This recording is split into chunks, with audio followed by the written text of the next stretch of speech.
उनकी नेता में सारी बहनें डॉक्टर जितेंद्र सिंह जी को सम्मानित करेगी। गोपू जी, गोपू जनानी ने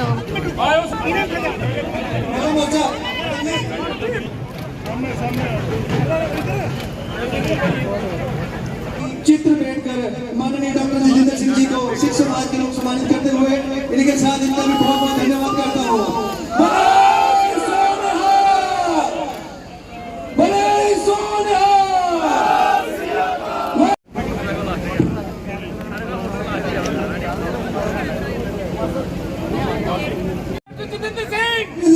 इस कार्यक्रम को शुरू करेंगे, दोनों हाथ खड़े करेंगे। डॉक्टर श्यामा प्रसाद मुखर्जी जी, डॉक्टर श्यामा प्रसाद मुखर्जी जी अमर है, अमर है। इस कार्यक्रम को डोगरा पगड़ी पहनाकर सम्मानित करेंगे पवन खजुरिया जी।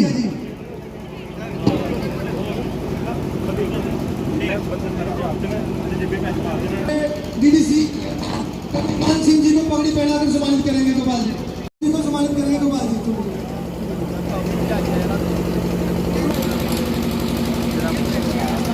बहुत बहुत धन्यवाद। एक बार नारा लगाएंगे और इस कार्यक्रम को शुरू करेंगे।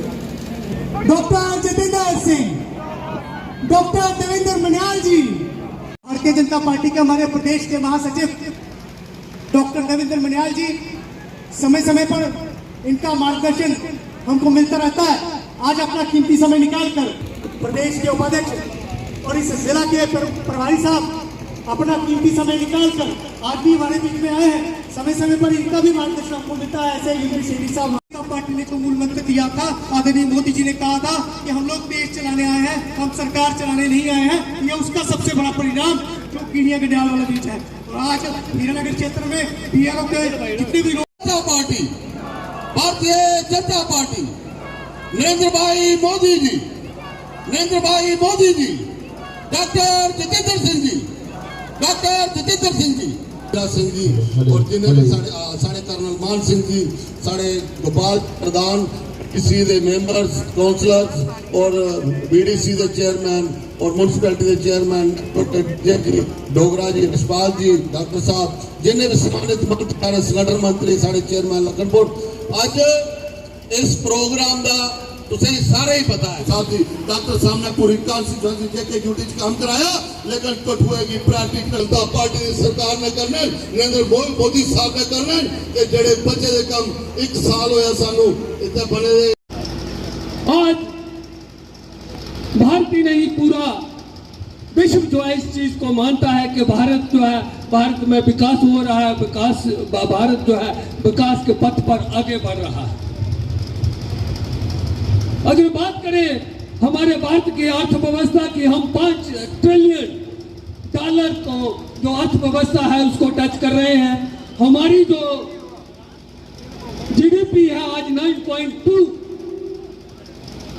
है। आज हमारे जो देश के जो फॉरेन करेंसी के भंडार हैं वो $1000 बिलियन को टच कर रहा है। 8 सालें ਦੇ ਲੇਖੇ ਜੋਖੇ ਦਾ ਕੰਮ ਜਿਹੜਾ ਭਾਰਤੀ ਜਨਤਾ ਪਾਰਟੀ ਨੇ ਪ੍ਰਾਰੰਭ ਕੀਤਾ ਮੁਲਕ ਭਰ 'ਚ, ਜਿਹਦੀ ਜ਼ਿਕਰ ਹੁਣ ਬਨਿਆਲ ਹੋਣਾ ਕੀਤਾ, ਉਹਦੇ ਤਹਿਤ ਸਾਡੇ ਪ੍ਰਤੇਕ ਕਾਰਜਕਰਤਾ ਦੀ ਡਿਊਟੀ ਲੱਗੀ ਦੀ ਜਗ੍ਹਾ ਜਗ੍ਹਾ ਅਸੀਂ ਲੱਭੇ। ਲੇਕਿਨ ਜਿਹੜਾ 60 ਵਰੇ ਤੱਕ ਸੰਘਰਸ਼ ਕੀਤਾ ਉਹਨੇ ਸੱਤਾ ਦਾ ਲੋਭ ਨਹੀਂ ਹਾਂ, ਹਕੂਮਤਾਂ ਨਹੀਂ ਹਾਂ, ਕਦੇ ਸੋਚਿਆ ਤਾਂ ਨਹੀਂ ਕੁਛ ਨੇ ਵੀ ਕੇਂਦਰ 'ਚ ਸਾਡੀ ਹਕੂਮਤ ਬਣੇਗੀ ਜਾਂ ਜੰਮੂ ਕਸ਼ਮੀਰ ਸਾਡੀ ਹਕੂਮਤ ਬਣੇਗੀ। MLA MP ਨਹੀਂ ਹੁੰਦਾ ਇੱਥੇ, ਲੋਕ ਮੌਜੂਦ ਲੈਂਦੇ ਤੁਸੀਂ ਪਾਰਟੀ ਰਹੀ ਹੈ ਕਰਾਦੇ ਕਿਉਂ। ਲੇਕਿਨ ਸਾਡੇ ਬਜ਼ੁਰਗ ਹੈ, ਸਾਡੀ 3 ਪੀੜ੍ਹੀਆਂ ਸੰਘਰਸ਼ ਦਾ ਰਸਤਾ ਨਹੀਂ ਛੋੜਿਆ। ਸੱਤਾ ਦੇ ਮੋਹ 'ਚ, ਸੱਤਾ ਦੇ ਲਾਲਚ 'ਚ ਸੰਗਠਨ ਪਾਰਟੀ ਨਹੀਂ ਛੋੜੀ, ਨਹੀਂ ਤੇ ਉਹ ਵੀ ਤੇ ਜਾਈ ਸਕਦੇ ਦੂਜੀ ਪਾਰਟੀ। ਅੱਜ ਤੁਲਨਾ ਕਰੋ ਕਿਸੇ ਹੋਰ ਪਾਰਟੀ ਕਰਨੇ 5 ਬਾਰੇ ਜ ਕਾਂਗਰਸ ਦਾ ਕੀ ਹਾਲ ਤਰੀਕਾ ਹੈ, ਅੱਜ ਦੇ 8 ਸਾਲੇ ਦੀ ਤੁਲਨਾ ਕਰੋ ਪਿਛਲੇ 8 ਸਾਲੇ ਕਰਨੇ ਤੇ 8.5 ਸਾਲ ਦੇ ਸੱਤਾ ਦੇ ਜਿਹੜੇ ਨੇ ਉਹਦੀ ਤੁਲਨਾ ਕਰੋ ਕਾਂਗਰਸ ਦੇ ਸੱਤਾ ਦੇ ਬਾਹਰ ਦੇ 8 ਸਾਲੇ 'ਚ। ਕਾਂਗਰਸ 8 ਸਾਲੇ 'ਚ ਸੱਤਾ 'ਚ ਬਾਹਰ ਰਹੀ ਤੇ ਸਾਰੀ ਦੀ ਸਾਰੀ ਆਈ ਹੈ ਰਲੀ ਹੈ ਤੁਹਾਡੇ ਬੀਜੇਪੀ 'ਚ ਸ਼ਾਮਲ ਹੋਈ। ਇਹ ਉਹਦਾ ਸੰਕਲਪ ਹੈ ਤੇ ਇਹ ਉਹਦੀ ਸ਼ਮਤਾ ਤੇ ਇਹ ਉਹਦੀ ਕਪੈਸਿਟੀ ਤੇ ਇਹ ਉਹਦੀ ਪ੍ਰਤੀਬੱਧਤਾ। ਇਹ ਭਾਰਤੀ ਜਨਤਾ ਪਾਰਟੀ ਹੈ ਜਿਹੜੀ ਬਗੈਰ ਸੱਤਾ ਦੇ ਵੀ ਕਾਇਮ ਰਹਿ ਸਕਦੀ ਹੈ, ਆਪਣਾ ਵਜੂਦ ਰੱਖੀ ਸਕਦੀ ਹੈ, ਆਪਣਾ ਅਸਤਿਤਵ ਰੱਖੀ ਸਕਦੀ ਹੈ। ਅਸੀਂ ਸੱਤਾ ਦੇ ਕਾਇਮ ਨਹੀਂ ਹਾਂ। ਇਸੇ ਚਾਲੀ ਕਠੂਆ ਵਿੱਚ ਅਸੀਂ ਕੁਝ ਐਸੇ ਹੋਰ ਨਵੇਂ ਯੋਜਨਾ ਲਿਆਉਣ ਦੀ ਕੋਸ਼ਿਸ਼ ਹੋ ਰਹੀ ਹੈ ਕਿ ਜਿਹਦੇ ਜਾ ਸਕੇ ਹਿਮਾਚਲ, ਪੰਜਾਬ ਤੇ ਜੰਮੂ ਕਸ਼ਮੀਰ ਦੋਨਾਂ ਦਾ ਫਾਇਦਾ ਰਹੋ ਤੇ ਕਠੂਆ ਕੇਂਦਰ ਬਿੰਦੂ ਹੋ, ਭਾਵੇਂ ਉਹ ਸਿੱਖਿਆ ਸੰਸਥਾਨ ਹੋਣ, ਭਾਵੇਂ ਉਹ ਹਸਪਤਾਲ ਹੋਣ। ਇੱਕ ਨਵੀਂ ਇੰਡਸਟਰੀਅਲ ਸਟੇਟ ਵੀ ਇੱਥੇ ਬਣਨ ਲੱਗੀ ਹੈ। ਮੇਰੀ ਇਹ ਪ੍ਰਾਰਥਨਾ ਸਾਰੇ ਮਿਲੀਏ ਟੋਲੀ ਦੇ ਲੋਕ ਇਹ ਫੈਸਲਾ ਕਰਨ ਵੀ ਉੱਥੇ ਕਿਸ ਕਿਸਮ ਦੀ ਯੂਨਿਟਾਂ ਲੱਗਣੀਆਂ। ਜਿੱਥੇ ਆਮ ਤੌਰ 'ਤੇ ਹੁੰਦਾ ਇੰਡਸਟਰੀਅਲ ਸਟੇਟ ਕਿਸੇ ਨੇ ਕਰਿਆਨੇ ਦੀ ਦੁਕਾਨ ਲਾਈ ਲਈ, ਕਿਸੇ ਨੇ ਕੰਪਿਊਟਰ ਦੀ ਲਾਈ ਲਈ, ਵੀ ਉੱਥੇ ਦੇ ਖੁੱਤੇ ਗਏ। ਅੱਜ ਕੱਲ੍ਹ ਆਧੁਨਿਕ ਯੁੱਗ ਹੈ। ਜਿਵੇਂ ਡੋਡੇ ਦੇ ਲੋਕਾਂ ਅਸੀਂ ਰਸਤਾ ਦੱਸਿਆ, ਉਹਨੇ ਲੈਵੈਂਡਰ ਦੀ ਖੇਤੀ ਕਰੀਏ, ਲੱਖਾਂ ਰੁਪਏ ਕਮਾਣੇ ਸ਼ੁਰੂ ਕੀਤੇ।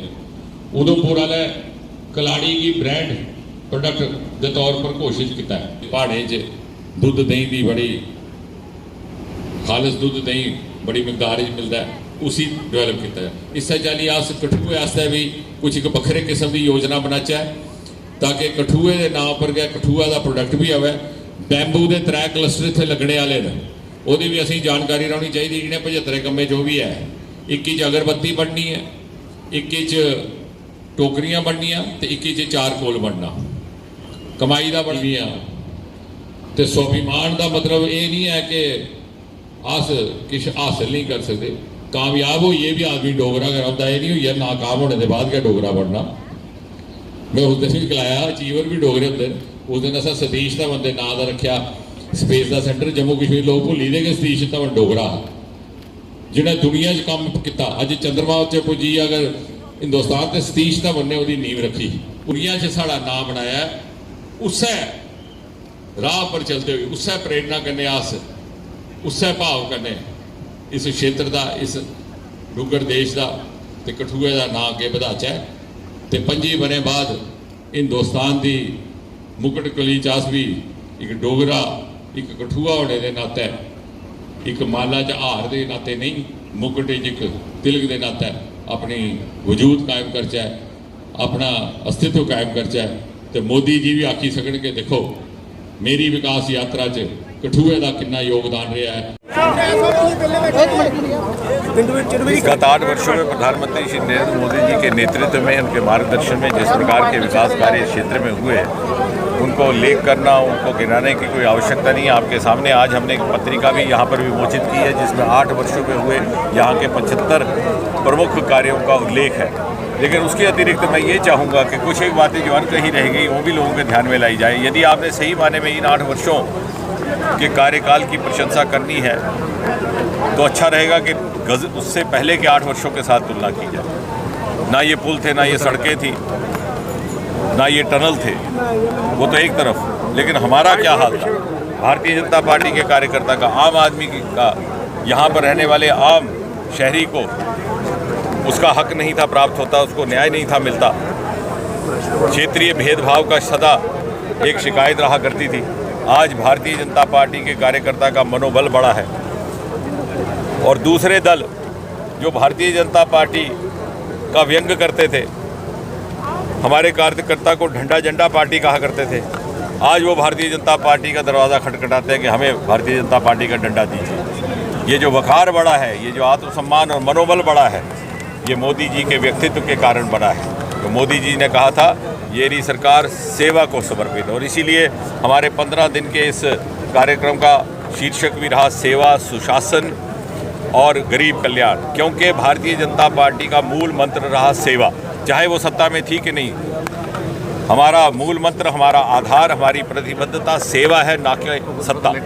सेवा और संकल्प से 60 वर्ष संघर्ष करने के उपरांत जनता ने हमें ये अवसर दिया कि आपने जो अपना संकल्प किया है उसको सिद्धि में परिवर्तित करने का आपको हम अवसर देते हैं। और 8 वर्ष उस संकल्प से सिद्धि की पूर्ति के 8 वर्ष रहे। भविष्य में क्या जम्मू कश्मीर में करोड़ों अरबों रुपए के काम हो चुके हैं, क्या कारण है कि विपक्ष के नेताओं को सिर्फ 370 और राज्य ही दिखता है, कैसे विकास और देखिए, मुझे सबसे बड़ा संतोष इस बात का है कि हमारे विपक्ष के नेता या भीतर में भी विपक्ष करने वाले सज्जन जो ये कहते हैं कि कोई विकास के कार्य नहीं हुए, वो अंदर ही अंदर चुपचाप हमारे विकास कार्यों के लाभ भी ले रहे हैं, लाभार्थी भी हैं। जो कहता है कि टनल नहीं बना नाशरी का, जिसका नाम श्यामा प्रसाद मुखर्जी के नाम पे लिखा है, वो स्वयं जब यात्रा करते हैं तो उसी टनल के माध्यम से जाते हैं कि 1.5 घंटे का सफ़र बच जाता है। जो कहता है कीड़िया गढ़ियाल का पुल नहीं बना, जब वो आते हैं उस तरफ से तो उसी पुल के रास्ते आते हैं कि वो 45 मिनट का सफ़र बचता है। हमारे लिए सबसे बड़ा विंडिकेशन और सबसे बड़ी हमारे लिए कॉम्प्लीमेंट ये है कि जो कहते हैं कि कुछ नहीं हुआ वही हमारे लाभार्थी हैं। सर, क्या देखते हैं कांग्रेस पार्टी जो है अपने राहुल को बचाने के लिए लगातार 2 दिन से प्रदर्शन धरने कर रही है, क्या देखते हैं ये भ्रष्टाचारी की किस प्रकार की? मुझे लगता है कि इसमें कोई एंटाइटलमेंट की सेंस का ज़माना नहीं रहा। मोदी जी ने 8 वर्षों की एक और बहुत बड़ी उपलब्धि है कि वास्तविक लोकतंत्र की स्थापना हुई। वास्तविक लोकतंत्र जहाँ पे किसी भी घर में जन्मा कोई भी व्यक्ति देश के किसी पद को ग्रहण कर सकता है अपनी योग्यता प्रतिभा के आधार पर और लोगों के समर्थन के आधार पर, ना कि वंशवाद के आधार पर। और इसलिए कुछ एक वंश जिनको 50-60 वर्ष ये आदत हो चुकी थी कि वो अपने ही ढंग से प्रभुसत्ता अपनी जमाए रखें और कोई उन पर प्रश्न चिन्ह ना लगाए, उन्हें अपना स्वभाव बदलना होगा ताकि भारत को और भारतवासियों को जिस प्रकार के लोकतंत्र की अपेक्षा है उनका उस लोकतंत्र के मूल्य उन तक पहुंच सके। सर, अमरनाथ यात्रा के लिए किस प्रकार को लेकर आपने ट्वीट किया था, हालात बिगड़ रहे हैं, क्या देखते हैं क्यों जम्मू कश्मीर में शांति और अमन? मुझे लग रहा है कि अब मुझे लगता है कि कुल मिलाकर के जो भद्रवाह में घटना हुई थी उसके बाद अब वहाँ पर हालात सामान्य हुए हैं। मैंने उस दिन भी यही कहा कि भद्रवाह जैसे सुंदर बस्ती में अगर इस प्रकार की घटना हो तो दिल बड़ा दुखी होता है, आहत होता है। और इसलिए ऐसे में जिम्मेवारी है जो हमारे समाज के बड़े लोग हैं, एल्डर सिटीजन्स हैं, जो हेड्स हैं, जो भिन्न भिन्न वर्गों से के ओपिनियन मेकर्स हैं, वो एक साथ बैठें और कोई हमारा युवा किसी प्रकार से पथभ्रष्ट हो रहा है, चाहे वो किसी भी मज़हब का क्यों ना हो, उसको समझाने का कार्य करें। और मुझे एक तसल्ली है इस बात की, मैं उनका धन्यवाद भी करता हूँ आपके माध्यम से कि इस सुझाव पर अमल भी हुआ है और आज वहाँ पर लगभग हालात सामान्य भी हुए हैं, कर्फ्यू भी ढील होने लग गई। सर, अमरनाथ यात्रा के लिए हम देख रहे हैं कि बड़ी तैयारियां चल रही हैं और इस बार उम्मीद है कि पूरी दुनिया से लोग आएंगे। किस प्रकार देखते हैं? निश्चय ही ये बड़े साहस की बात है। मुझे लगता है ये भी एक उपलब्धि है जम्मू कश्मीर के परिप्रेक्ष्य में कि कितने वर्षों से जहाँ 10-10 दिन अमरनाथ यात्रा हुआ करती थी, कई बार स्थगित भी हो गई, आज वहाँ पूरे अवधि काल के लिए लगभग 2 महीने के लिए अमरनाथ यात्रा की व्यवस्था की जाएगी और बहुत भारी मात्रा में उत्साह देखने को मिलता है देश विदेश में इस यात्रा को लेकर। घाटी में गैर कश्मीरी और प्रवासी मजदूर निशाना बन रहे हैं, क्या मुझे लग रहा है कि उस बात को लेकर के सरकार भी चिंता कर रही है।